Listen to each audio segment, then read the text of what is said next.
MPT, or multi-patterning technology design and verification, is challenging, due to its share of additional DRC constraints, like odd loop error.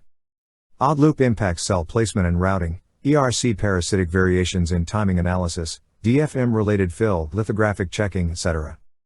Design hotspots detrimentally affects the yield, and different masks demand more process steps and increase step reutilization on the manufacturing front. So designers need various ADA tools and CPU hardware to verify these intricate designs. These factors jack up the cost per design, as well. Some of the solutions to these issues are color decomposition and balancing, MPT constraints, etc. Color decomposition ensures MPT-compatible designs via layout decomposition.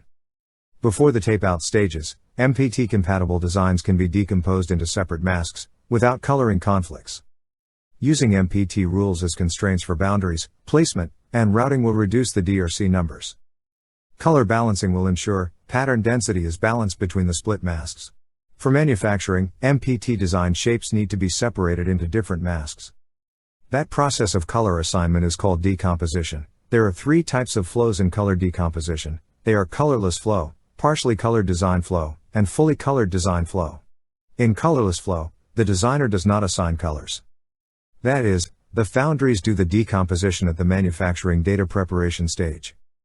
At the design stage, the designer will perform specialized checks like odd loop checks, which will make sure that the layout can be decomposed into multiple masks later once the design is taped out to the foundry. In the partially colored design flow, the designer can manually assign colors, only to certain parts of the layout, to manage subtle variation concerns, like ensuring matched coloring for matched circuitry, etc. Coming to the last type of color decomposition, that is, fully colored design flow. In this flow, the designer is responsible for producing final mask and color assignments for all polygons in the layer.